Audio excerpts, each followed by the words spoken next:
Bonjour à tous et bienvenue dans cette nouvelle vidéo destinée à la MPS E3 du CPGO Moulay Youssef de Rabat, dans laquelle on va présenter la deuxième séance sur les variables aléatoires. Et spécialement, cette vidéo sera consacrée à l'étude des moments d'une variable aléatoire discrète et la présentation des séries génératrices d'une variable aléatoire réelle à valeur dans n. D'accord?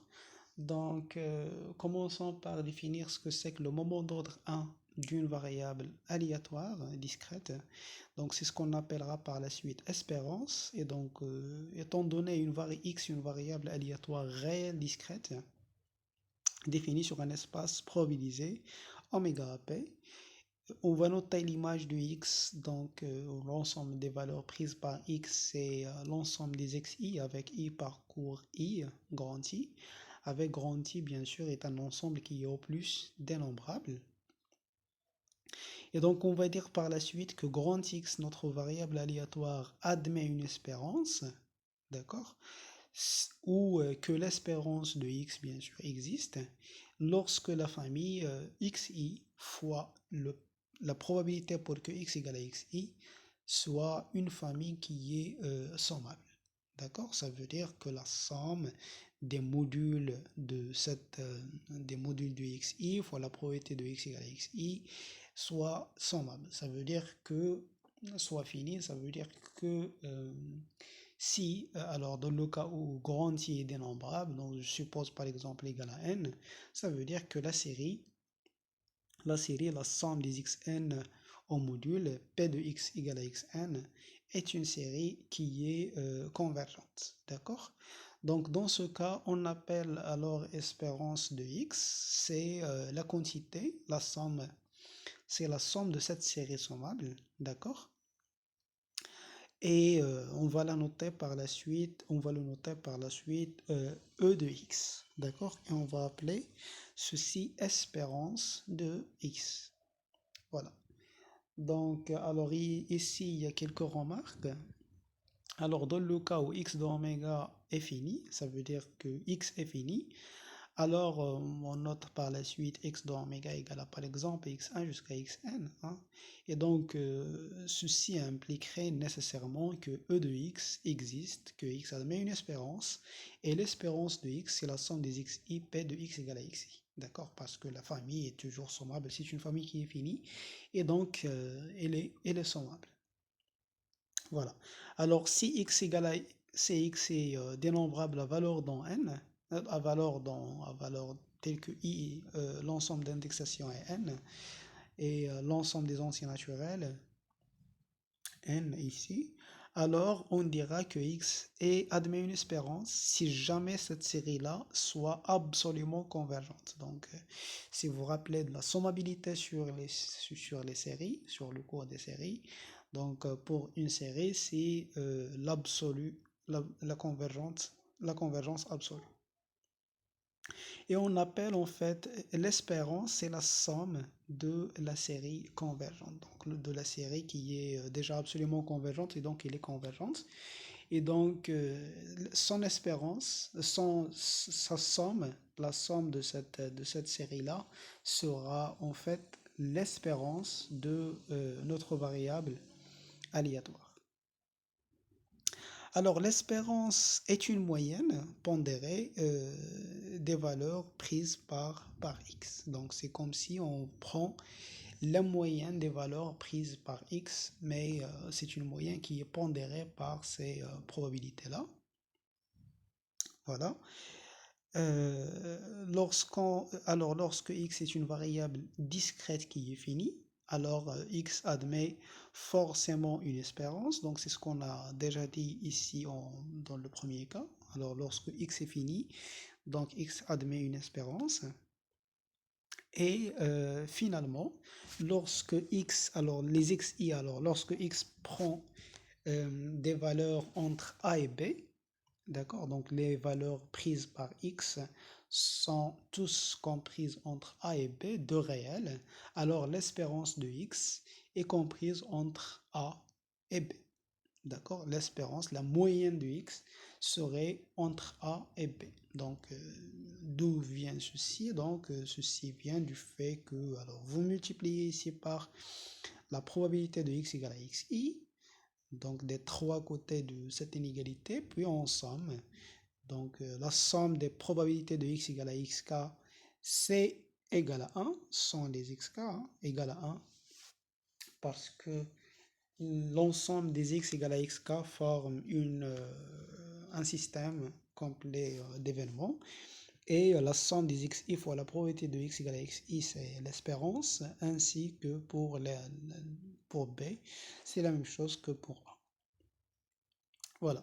Et donc, en particulier, c'est pour toutes les xi positives. Alors, si les xi sont tous positifs, alors l'espérance de x est également positive. Donc, si x prend des valeurs positives, alors sa moyenne serait également positive.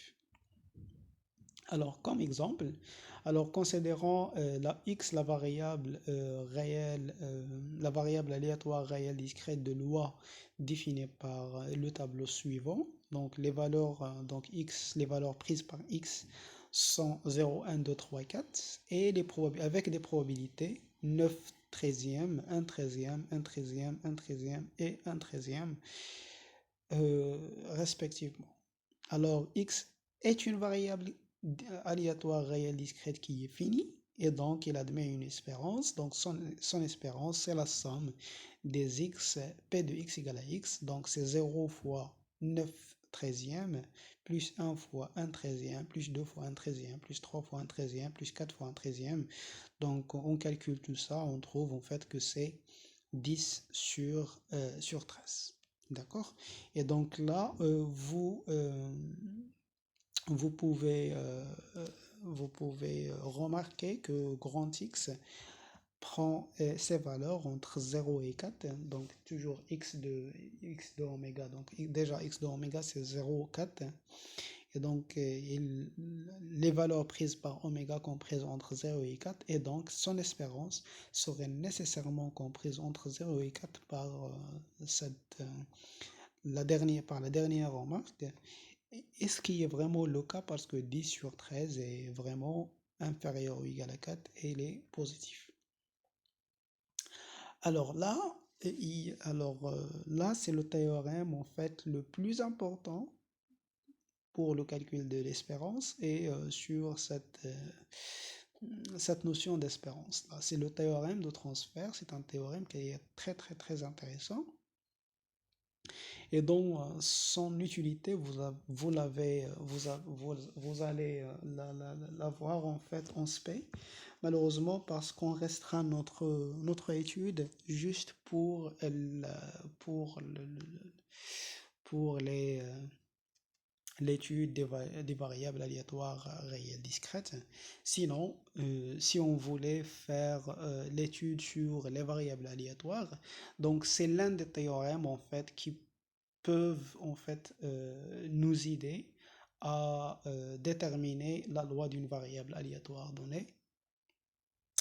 Alors, le théorème dit la chose suivante. Donc, étant donné x une variable aléatoire réelle définie sur un espace probabilisé, oméga p, avec bien sûr x discret, hein, avec x discret, et j'ai une fonction réelle définie sur x de oméga, il y a deux cas en fait. Alors, si x de oméga est fini ou x de oméga est infini avec la condition que g de x fois p de x égale à x est une famille qui est sommable. Donc, il y a deux conditions, soit x de oméga est fini, soit x de oméga est infini avec la condition que cette famille est une famille qui est sommable. Alors, la variable aléatoire réelle g de x admet une espérance et dans ce cas en fait,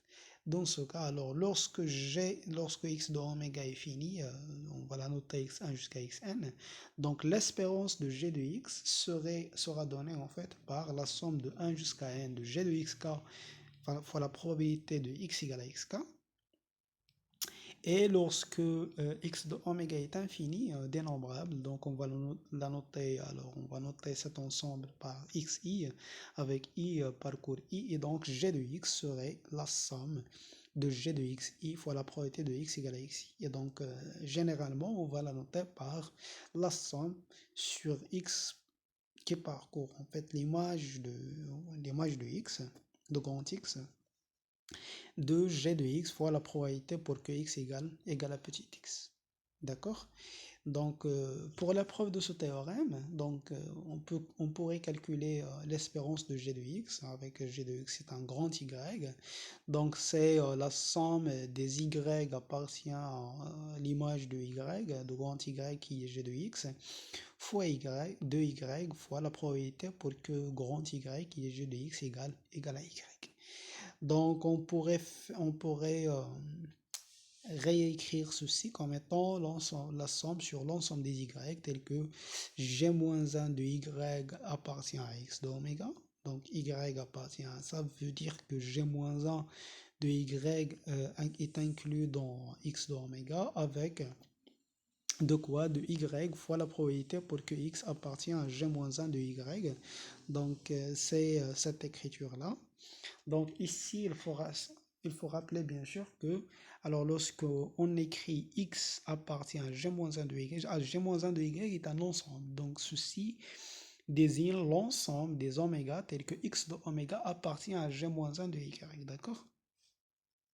Et donc on pourrait écrire ceci également, alors ceci on va le laisser comme ça, mais g-1 de y, on pourrait l'écrire comme étant l'union sur les x, tel que g de x égale à y, bien sûr. Donc c'est l'union sur les x, tel que g de x égale à y, avec les x sont distincts bien sûr 2 à 2, et donc ça forme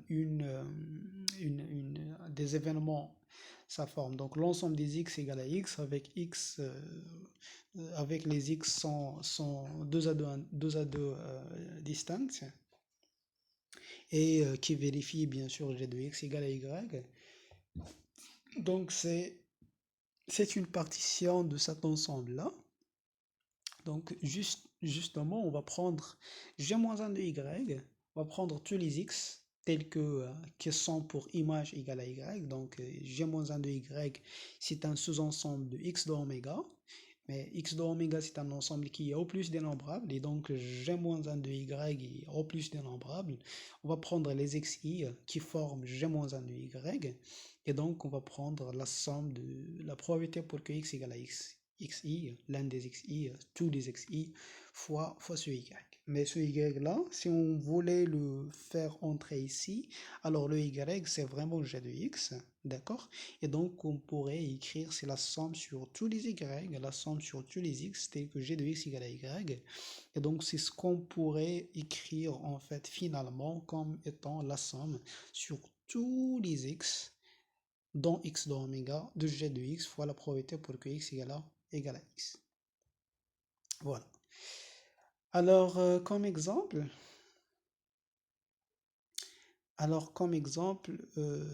oui, donc ici déjà, alors oui, ici pour y aller de cette ligne à la dernière ligne, bien sûr, on utilise la sommabilité de g de x. Donc tout ça, on joue vraiment par la sommabilité de tout x.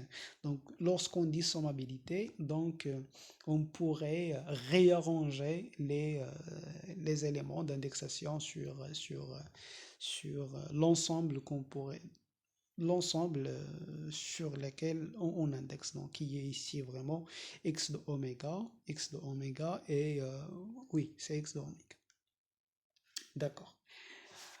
Alors, et ceci était un exercice sur les séries sommables ou les séries convergentes à terme positif. Je vous ai déjà demandé de traiter l'exercice qui dit en fait que lorsqu'on dispose d'une série convergente à terme positif, alors pour n'importe quelle permutation, n'importe quel réarrangement des termes de la série, donc on obtient une série qui est également convergente. Voilà. Alors, comme exemple d'application de théorème de transfert, donc étant donné x une variable aléatoire de l'exemple précédent, donc x c'est ça, d'accord? Alors, on considère par la suite z c'est 2x carré moins 1 et on se demande de calculer l'espérance de z, d'accord? Donc, voilà, donc ici la fonction g de x c'est 2x carré moins 1. D'accord? Et donc, en fait, l'espérance de z, c'est l'espérance de 2x. Alors, l'espérance ici existe, l'espérance de z existe parce que déjà, x est fini. Et donc, z admet une espérance. Et l'espérance de z, c'est l'espérance de 2x carré moins 1, qui est la somme de 2x carré moins 1 fois la probabilité pour que x égale à x, avec bien sûr x parcourt x de oméga. Et donc, il faut juste écrire cette somme. Donc, x égale à 0, x égale à 1, x égale à 2, puis x égale à 3. Et calculer tout ça, on trouve en fait que c'est 47 sur 13. D'accord? Voilà. Alors, comme corollaire de ce théorème-là, donc on obtient en fait euh, le fait que Cx est une variable aléatoire. D'accord? Alors, Cx admet une variable aléatoire, admet une espérance. Alors, pour toute a et b, ax plus b admet une espérance et l'espérance de ax plus b égale à a fois l'espérance de x plus b. D'accord? Donc, pourquoi l'espérance de ax plus b existe? Parce qu'en fait, ici, alors on revient sur le théorème de transfert. Alors, G, c'est AX plus B. Et donc, pour que cette famille soit sommable, il suffit que A fois X, P de X égale à X soit sommable. Donc, ça veut dire que X et P de X égale à X soit sommable. Et si la condition X admet une espérance, puis la condition B fois P de X égale à X est sommable. Et ce qui est le cas, parce que l'ensemble des x égale à x forme un système complet d'événements et il est sommable vers b. Alors l'espérance de ax plus b donc serait en fait la somme, donc serait la somme de axi plus b, d'accord, ou ax plus b de p de x égale à x. Donc on factorise par le a, c'est la somme de x, p de x égale à x, donc c'est l'espérance, a fois l'espérance, plus b fois la somme de p de x égale à x qui est 1. D'accord? Et donc, on obtient en fait A fois l'espérance de x plus b. Alors, on appellera par la suite une variable aléatoire centrée.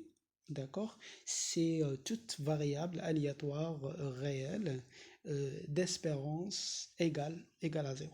D'accord? Donc, lorsqu'on dit que la moyenne d'une variable aléatoire est nulle, donc elle est d'espérance égale à 0, ceci n'implique pas que notre variable aléatoire est nulle. Hein. Il faut vraiment faire très très très attention. Donc ceci n'implique pas vraiment que notre variable est nulle, mais c'est une variable aléatoire qui a une moyenne nulle. Voilà. Et donc, la proposition 3 dit que n'importe quelle variable aléatoire réelle discrète admettant une espérance, on pourrait le rendre d'une façon ou d'une autre à une variable aléatoire centrée. D'accord? Donc, étant donné x une variable aléatoire réelle discrète admettant une espérance e de x, alors la variable, on fait lui associer la variable x moins espérance de x. Donc c'est une variable aléatoire, alors c'est de la forme ax plus b. C'est une variable aléatoire centrée appelée la variable aléatoire centrée associée à grand X. D'accord? Et donc voilà, donc il admet une espérance d'après le corollaire, hein, a égale à 1, b égale à moins l'espérance de x, et l'espérance de grand X moins l'espérance de grand X, donc c'est l'espérance de X moins l'espérance de X égale à 0. D'accord? Donc déjà ici, on pourrait dire en fait que l'espérance est linéaire, mais bon, on va revenir sur la linéarité de l'espérance, ainsi de suite, dans les vidéos qui suivent, Inch'Allah. Alors, on arrive bien sûr à une des inégalités les plus fondamentales en probabilité, c'est l'inégalité de Markov. Alors, hein, c'est une inégalité qui a pour application vraiment énormément d'applications en analyse et en probabilité. D'accord? Donc, alors c'est vraiment un théorème, une inégalité qui est vraie pour n'importe quelle variable aléatoire. Donc, pour n'importe quelle variable aléatoire, réelle, positive, bien sûr, et pas vraiment pour les variables aléatoires discrètes. Mais bon, on va juste, euh, on va juste euh, traiter le cas des variables aléatoires discrètes, comme est le cas du programme. Alors, étant donné grand X une variable aléatoire réelle discrète, d'accord, positive, sur un espace probabilisé oméga AP, bien sûr, alors, et lambda un réel positif strictement, alors la probabilité pour que x soit supérieur à lambda est majorée par l'espérance de x sur lambda. D'accord? Donc, voilà, donc c'est une moyenne de mesurer en fait le, le fait que grand X, alors, euh, combien grand X est loin de l'origine, de zéro. D'accord? Donc, donc la distance en fait entre grand X et 0. D'accord? Ou est-ce que grand X prend des valeurs, bien sûr, qui sont très grandes, hein?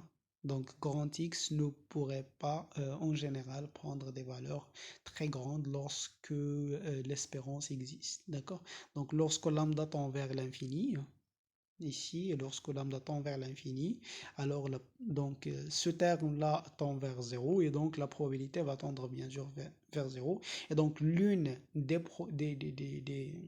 des conséquences qu'on pourrait tirer d'ici, c'est que la probabilité de l'ensemble des x tels que grand X égale à l'infini est de probabilité nulle.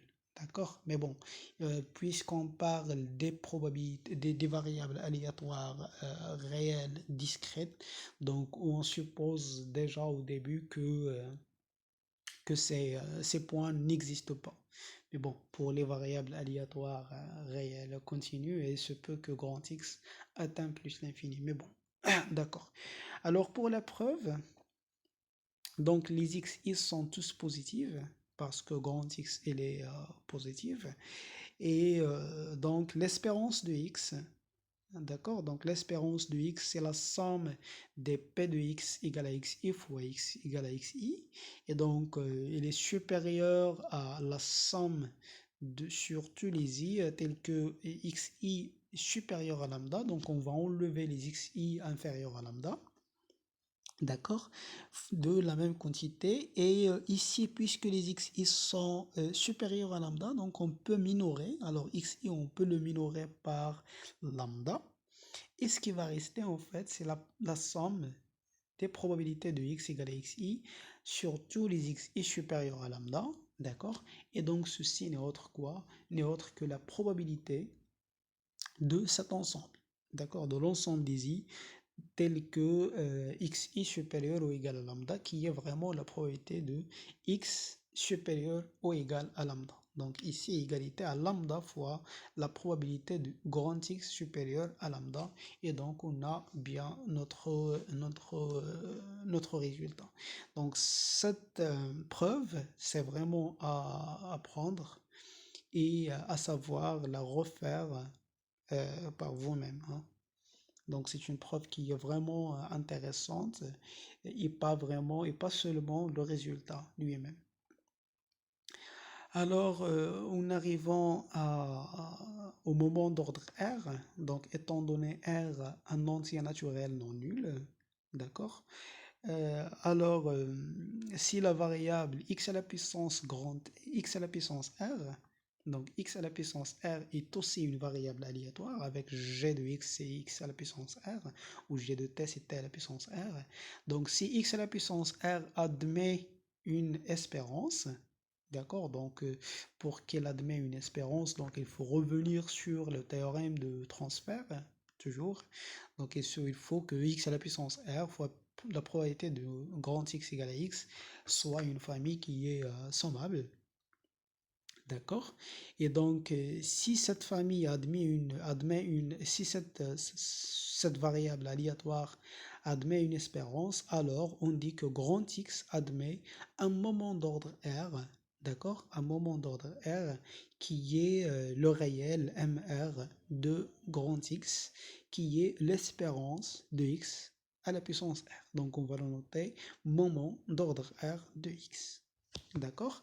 Donc, grâce au théorème de transfert, on a l'espérance de x à la puissance r, c'est la somme de x à la puissance r fois la probabilité de grand X égale à x, d'accord? Et le moment d'ordre 1 et l'espérance, voilà. Donc, si r égale à 1, donc l'espérance de x, c'est la somme de x égale à la probabilité de grand X égale à x. Et donc, c'est ce qu'on appelle moment d'ordre 1. D'accord? Et finalement, toute variable aléatoire discrète finie admet des moments d'ordre R pour n'importe quel R dans n étoile. Bon, c'est la condition sur le théorème de transfert, bien sûr. Voilà. Donc, c'est la première des conditions sur le théorème de transfert. D'accord? Alors, la proposition 5 donc, veut dire en fait que si R étant donné grand X une variable aléatoire, donc ici, il faut supprimer la positivité, pardon. Donc, si grand X est une variable aléatoire admettant un moment d'ordre R, d'accord, alors grand X admet un moment d'ordre S pour n'importe quel S compris entre 1 et R. D'accord? Donc, s'il admet un moment d'ordre R, alors il admet des moments d'ordre inférieur à R, positif bien sûr. D'accord? Et donc, ici pour la preuve, donc je m'excuse, lorsqu'on n'a pas de positivité, donc il faut calculer l'espérance de module. D'accord? Donc, il faut que la série soit sommable. Et donc, il faut ici ajouter des valeurs absolues. Bon. Alors ici, j'ai supposé la positivité et j'ai pas mis de valeur absolue, mais bon. Donc il faut en fait ajouter des valeurs absolues ici pour pouvoir enlever la positivité sur la proposition 5. Et donc voilà, c'est avec positivité ou sans positivité, donc il n'y a pas de grandes choses qui vont changer. Donc l'espérance de x à la puissance s, c'est l'espérance, donc c'est la somme par le théorème de transfert de x à la puissance s fois la probabilité pour que x égale à x. Et donc on pourrait écrire la probabilité de x égale à x comme étant la probabilité de x égale à x à la puissance s sur r. Alors s est inférieur ou égal à r, donc s sur r est inférieur ou égal à 1 fois la probabilité, bien sûr. Alors ici, je suppose que S est inférieur strictement à R. Alors pour le cas S égale à R, c'est trivial. Hein. Donc S sur R est inférieur strictement à 1. Et donc il y a ici le conjugué de Holder, 1 moins S sur R. D'accord? Donc ça c'est P. Et ça c'est P' au Q, le conjugué de Holder, dans laquelle on a déjà parlé sur le cours des fonctions convexes. Et je ne me rappelle pas si on en a parlé sur les séries, mais je suppose que oui. Et donc là, je fais appel à l'inégalité de Holder, d'accord? Donc l'inégalité de Holder appliquée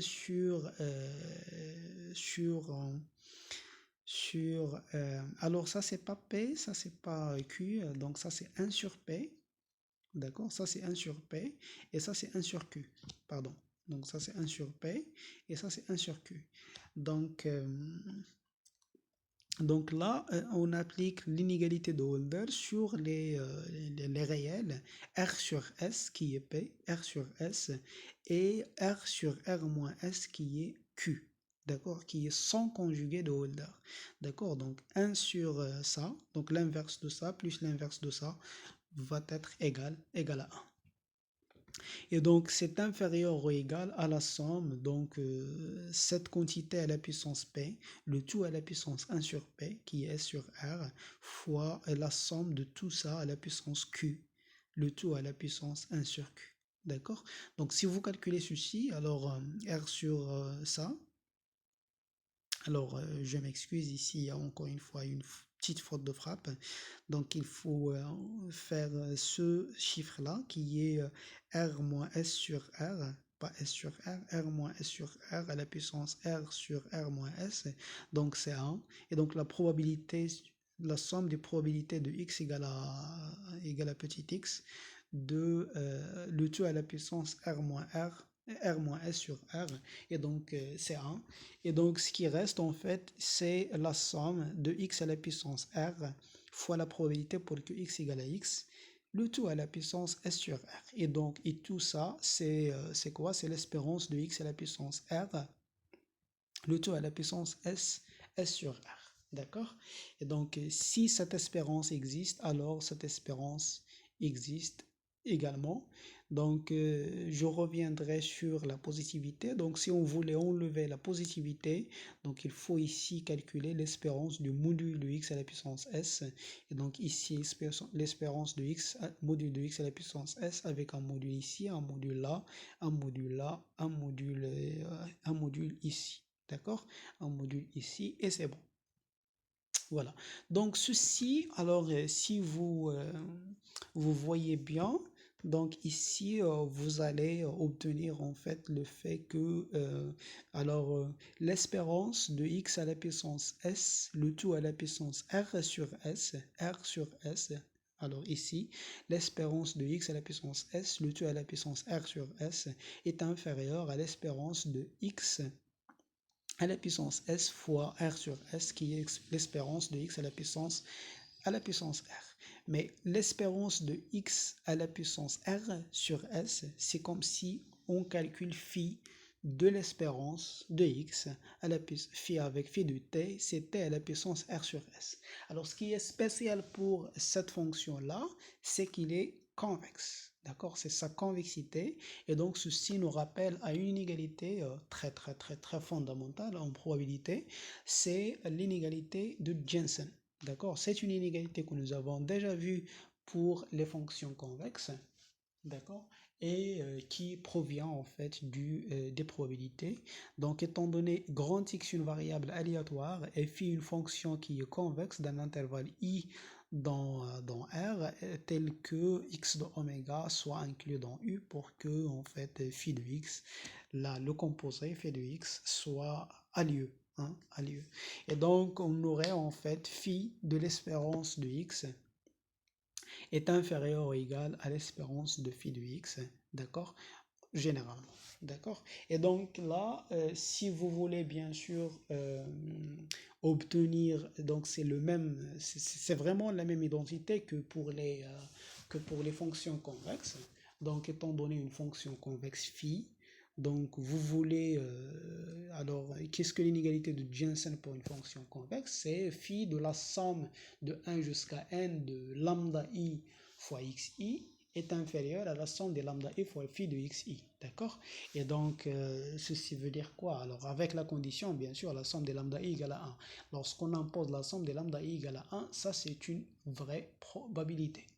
Ça c'est une vraie probabilité qui est définie sur l'univers x1 jusqu'à xn, d'accord, est telle que la probabilité pour que x égale à x1 égale à lambda 1 et la probabilité pour que x égale à x2 égale à lambda 2, ainsi de suite. Et donc les lambda i sont les probabilités de x égale à xi fois xi. D'accord?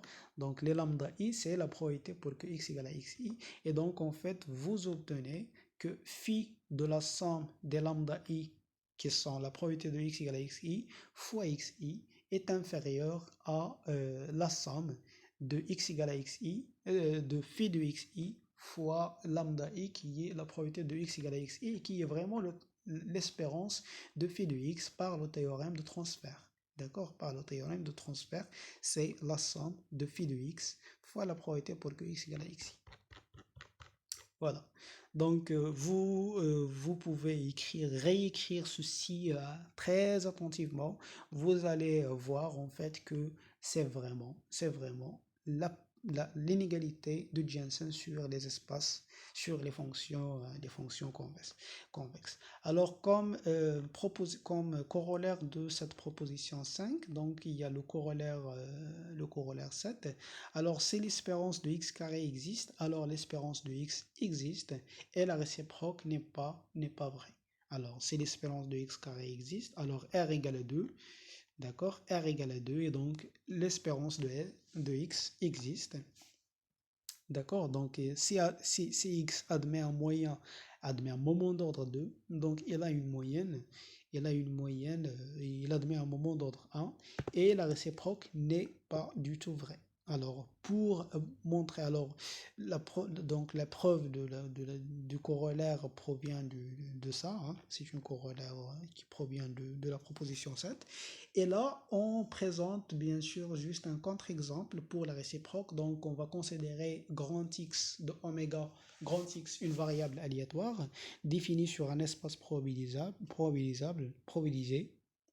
et tel que son image égale à une étoile, et tel que la probabilité pour que grand X égale à n est 1 sur lambda fois n à la puissance 3, avec lambda, c'est la somme de 1 sur n à la puissance 3, juste pour le fait que la somme des probabilités pour que x égale à n soit égale à 1. D'accord? Donc le lambda, c'est juste une constante de normalisation qui provient bien sûr du fait que l'ensemble des x égale à xi, l'ensemble des x égale à n, forme un système complet d'événements, et donc la somme des probabilités de x égale à n égale à 1, et donc la somme de 1 sur lambda fois n à la puissance 3 égale à 1. Donc là, il faut bien sûr se rappeler du fait que 1 sur n à la puissance 3 est une série de Riemann avec alpha égale à 3. Donc c'est une série qui est convergente. On va noter lambda, sa somme. Et donc, 1 sur lambda fois n à la puissance 3 définit bien une probabilité. C'est un germe de probabilité. 1 sur n à la puissance 1 sur lambda fois n à la puissance 3 est un germe de probabilité. Et donc, l'espérance, si on calcule l'espérance de x, c'est la somme des xi qui sont n fois la probabilité de x égale à n. Donc, c'est la somme de n fois 1 sur lambda ici, lambda fois n à la puissance 3 qui est 1 sur n à la puissance 2 qui est une série convergente. Mais l'espérance de x carré, c'est la somme de n carré fois la probabilité pour que x égale à n, qui est la somme de n carré fois 1 sur lambda aussi, fois n à la puissance 3, qui est 1 sur n, la somme de 1 sur n qui est une série de Riemann avec lambda, avec alpha égale à 1, et donc qui est égal à plus l'infini. Donc c'est la série harmonique égale à plus l'infini. Alors, en arrivant bien sûr à définir la variance, et c'est pour cela on passe par ce corollaire. Et donc, en fait, si grand X admet une variable aléatoire discrète, admettant une espérance, est telle que la variable grand X moins l'espérance de X admet aussi un moment d'ordre 2, on appelle aussi variance de grand X, donc c'est la quantité, variance de grand X, c'est l'espérance du carré de cette variable aléatoire, de X moins l'espérance de X au carré. Et de plus, lorsque la variance existe, donc on appellera par la suite écart type de grand X, c'est la racine carrée de la variance de X, d'accord, de la variance de X. Et là, il y a deux remarques importantes. Donc, la première, c'est X n'admet pas d'espérance. Donc, X ne peut pas admettre une variance, bien sûr, parce que s'il admet une variance, alors il va admettre une espérance, parce que X, oui, parce que ceci admet un moment d'ordre 2, et donc il va être admet un moment d'ordre 1, et donc nécessairement grand X admet un moment admet un moment d'ordre 1. Et donc, si grand X n'admet pas d'espérance, alors il ne va pas admettre une variance. La variance est la moyenne du carré de la distance entre les valeurs de x et sa moyenne. Donc, la variance, qu'est-ce qu'elle mesure en fait? Elle mesure la distance entre x et son moyenne, entre les valeurs prises par x et la moyenne de x. D'accord? Donc, donc, la variance de x mesure en fait la distribution de grand X de la variable, de notre variable aléatoire, donc les valeurs prises par grand X, est-ce qu'ils sont proches de l'espérance, de la moyenne, ou est-ce qu'ils sont loin de notre espérance, d'accord, de notre moyenne. Donc, comme j'ai dit, elle mesure la dispersion de notre variable aléatoire autour de sa moyenne. Voilà, donc c'est ça, c'est ce qu'on vient de dire. Donc, formule, alors là, on arrive à une formule qu'on utilise en pratique. Donc, pratiquement, on n'utilise vraiment pas pour le calcul de la variance, on n'utilise pas cette formule-là de la définition. On utilise plutôt cette autre formule. Donc, si x admet une variable aléatoire réelle discrète, admettons, alors grand X admet une variance, si seulement si grand X admet un moment d'ordre 2, et en particulier, en cas d'existence, bien sûr, on a la variance de grand X égale à l'espérance de x carré moins l'espérance de x le tout au carré. D'accord? Donc là, il faut juste calculer l'espérance de x au carré et l'espérance de x pour pouvoir calculer l'espérance de grand X, la variance de grand X. Alors là, il y a une toute petite preuve pour l'identité. Alors la variance de grand X, c'est l'espérance de grand X moins l'espérance de X le tout au carré, par définition. Et c'est l'espérance de X au carré moins 2 fois l'espérance de X fois X, plus l'espérance de X carré. On utilise la linéarité de l'espérance. On obtient en fait que c'est l'espérance de X le tout au carré moins l'espérance de X le tout au carré. Et donc là, vous remarquez que la variance existe si seulement si cette quantité qui est l'espérance de x carré existe. Et l'espérance de x carré existe impliquerait que l'espérance de x existe par le corollaire ça, par le corollaire 7. Donc l'espérance de x carré existe implique que l'espérance de x existe et donc la condition en fait variance de x existe si seulement si l'espérance de x carré existe qui implique en fait que l'espérance de x existe. Voilà. Alors, comme un exemple, donc on prend l'espérance, toujours l'exemple que nous avons déjà étudié, alors c'est pas la peine de revenir en arrière. Et donc, nous avons déjà calculé l'espérance de x égale à 10 sur 13. Alors, l'espérance de x carré, c'est la somme de x carré fois la probabilité pour que x égale à x, donc il existe parce que en fait, grand X est fini. Et donc, ici, il suffit juste de remplacer, alors en utilisant bien sûr le théorème de transfert, de remplacer les X par leurs valeurs. Alors, X égale à 0, 1, 2, 3 et 4. Et il faut calculer ceci égale à 30 sur 13. Et donc, la variance de X égale à 290 sur 180, sur 160, 69. Voilà. Alors, la variance est quadratique, est une forme qui est quadratique, c'est pas vraiment une forme linéaire, donc là, il faut vraiment faire attention. Alors, nous avons déjà prouvé que l'espérance est linéaire, hein, plus ou moins. Alors, je veux dire par linéaire. L'espérance de AX, c'est A fois l'espérance de X. Donc, il faut vraiment faire très attention avec la variance. Donc, la variance est quadratique. Quadratique, ça veut dire que lorsqu'on voulait faire sortir le A, il faut la sortir avec un carré, avec une quadrature. Donc, grand X, une variable aléatoire admettant une variance ou un moment d'ordre 2, et A et B sont dans R2, alors la variance de AX plus B existe et variance de AX plus B égale AA fois variance de X. D'accord? A fois variance de X. Il n'y a pas le B, hein, parce que variance de B, c'est quoi? C'est 0. Alors B, c'est une variable aléatoire qui est constante, et donc il prend juste la valeur B. Son espérance en moyenne, c'est juste B. Et la dispersion, elle est vraiment constante, donc il n'y a pas de dispersion, donc la variance égale à 0. Alors la distance entre les moyens et la variable et les valeurs prises par la variable égale à 0, et donc il n'y a pas vraiment de dispersion de cette variable aléatoire constante. D'accord? Donc là, on rappelle que l'espérance de AX plus B égale à A fois l'espérance de X plus B.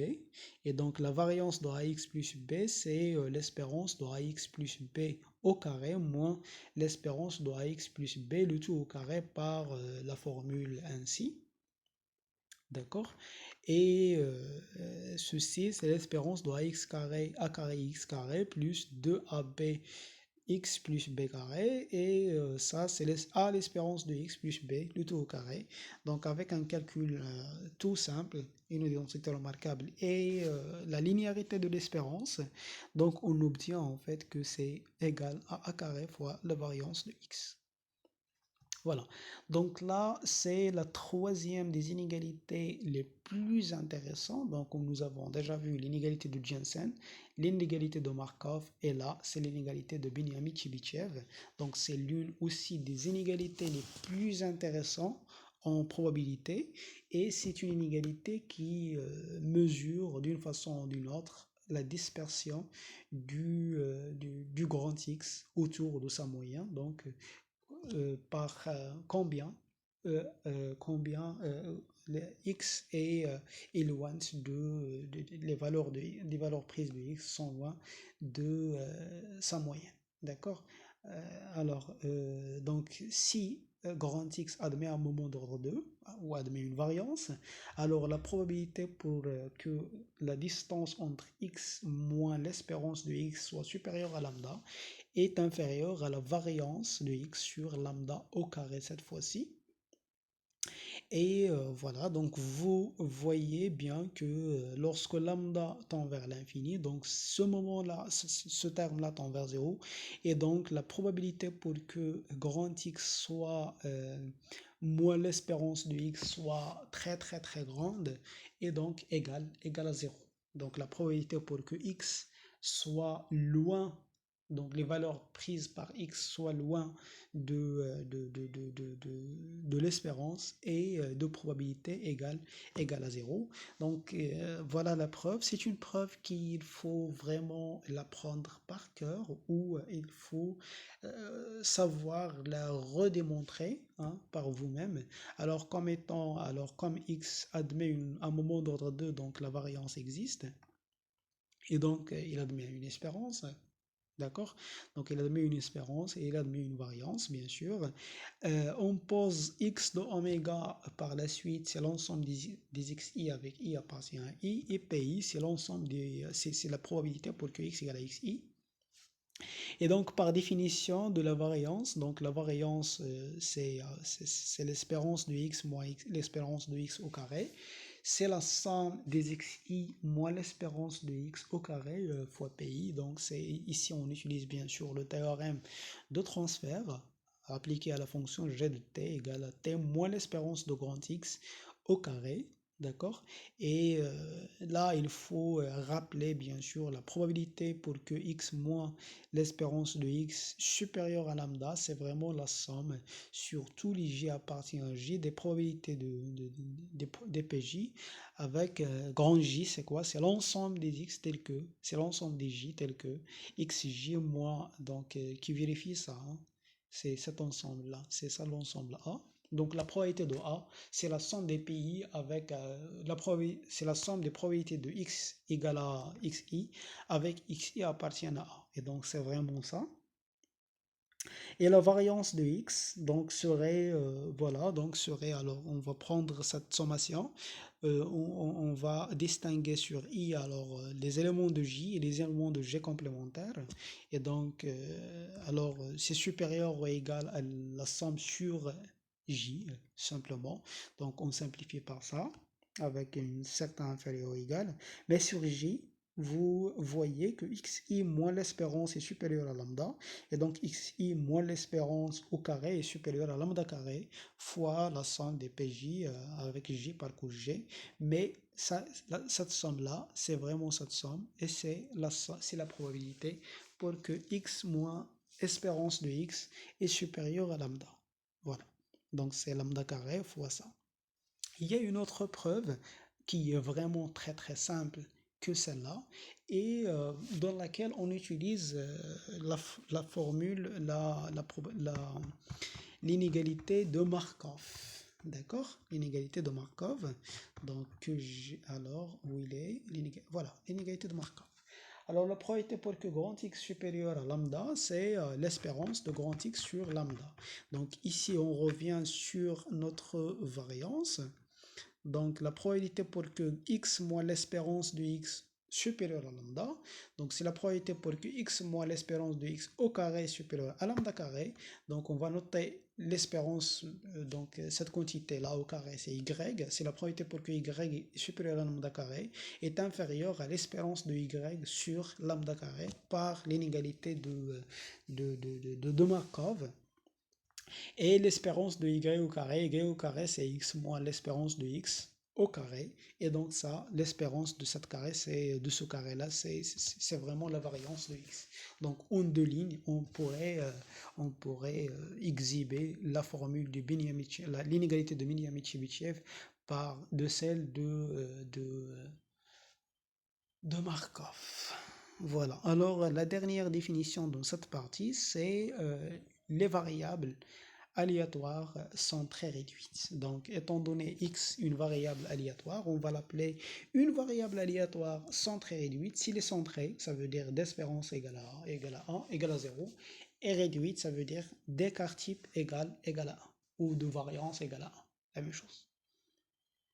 Alors, on va les appeler les variables centrées réduites. Et donc, la proposition 11, bien sûr, dans un lien entre les variables ou fait associer n'importe quelle variable grand X, une variable centrée réduite. Donc, étant donné grand X une variable aléatoire non nulle, d'accord, et qui admet bien sûr un moment d'ordre 2 pour qu'il admet une variance, alors grand Y qui est grand X moins l'espérance de X sur la variance, sur l'écart type de X, est une variable aléatoire centrée, d'accord, est une variable aléatoire réelle discrète centrée, réduite, appelée la variable aléatoire centrée réduite, d'accord, centrée réduite associée à grand X.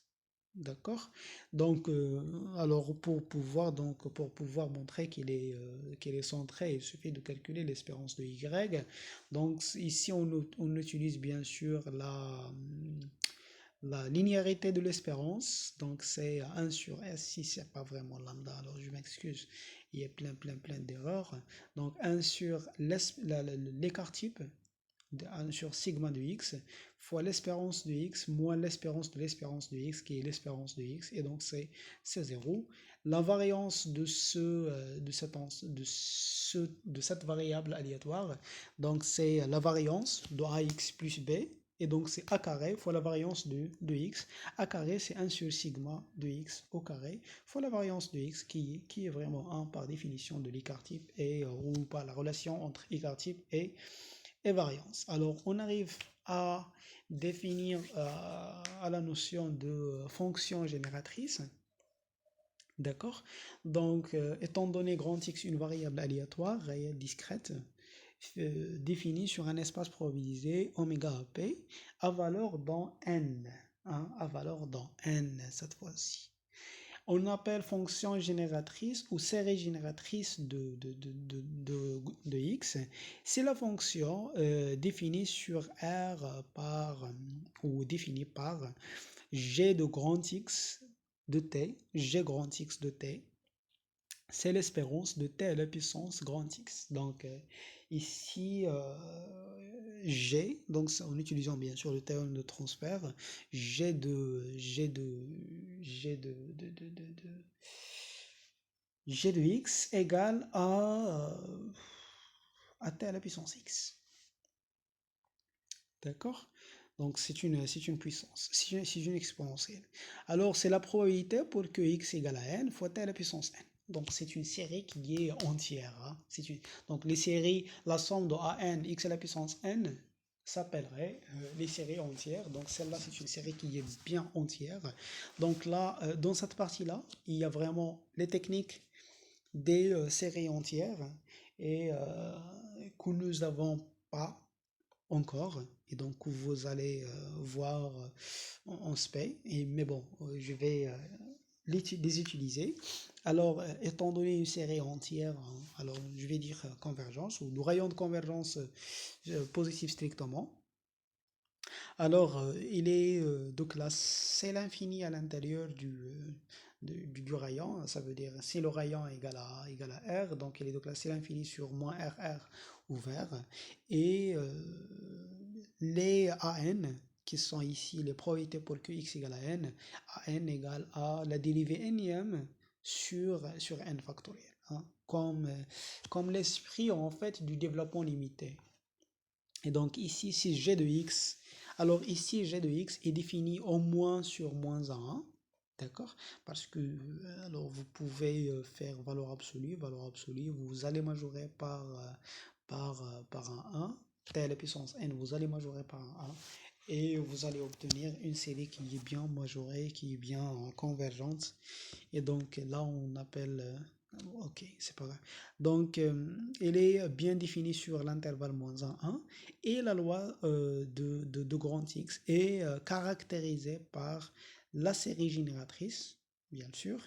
Et plus précisément, on a la loi est donnée par ça. La probabilité pour que x égale à n, c'est la dérivée nième de la fonction génératrice sur n factoriel. Et c'est ça qui est vraiment très intéressant pour nous, c'est que la fonction génératrice caractérise la loi. Ça veut dire quoi? Ça veut dire que, étant donné deux fonctions caractéristiques de deux lois, d'accord, ou aussi deux lois ont même fonction caractéristique, alors elle suit la même loi, d'accord? Elles ont la même loi. Ils suivent la même loi. Donc, alors, pour l'espérance, alors, étant donné, alors, si on a la fonction caractéristique, on pourrait déterminer la loi par juste la détermination de dérivée nième en 0 sur n factoriel. Si on a la fonction génératrice, on pourrait donner l'espérance. Donc, il suffit de calculer g' en 1. Donc, ici, je ne vais pas entrer sur les conditions d'analyse, mais je vais faire on va faire une preuve formelle. Donc g' de t, c'est la somme. Donc je vais faire entrer le prime à l'intérieur de la série. Hein. Mais bon, ici, il y a vraiment des conditions pour faire entrer, pour faire intervertir entre la dérivée et la somme. Donc c'est n fois t à la puissance n-1 fois la probabilité pour que x égale à n. Et donc si vous prenez t égale à 1, donc vous allez obtenir, c'est la somme de n fois la probabilité pour que x égale à n. Et c'est vraiment l'espérance de x. D'accord? Pour la variance, donc de la même façon, c'est la dérivée seconde en 1 plus la dérivée première en 1 moins la dérivée première au carré en 1. D'accord? Donc, vous voyez bien que la donnée d'une fonction génératrice d'une certaine variable aléatoire donne vraiment l'espérance, la variance, la loi, ainsi de suite, toutes les trucs nécessaires vraiment pour étudier une variable aléatoire. Voilà. Donc, c'est tout pour aujourd'hui. Dans la prochaine séance, on va essayer de voir les variables aléatoires usuelles, d'accord? Donc les variables aléatoires discrètes usuelles et les couples de variables aléatoires. D'accord? Puis les liens entre les couples de variables aléatoires et l'analyse des couples de variables aléatoires. Et c'est tout pour aujourd'hui. Merci pour votre attention et à plus.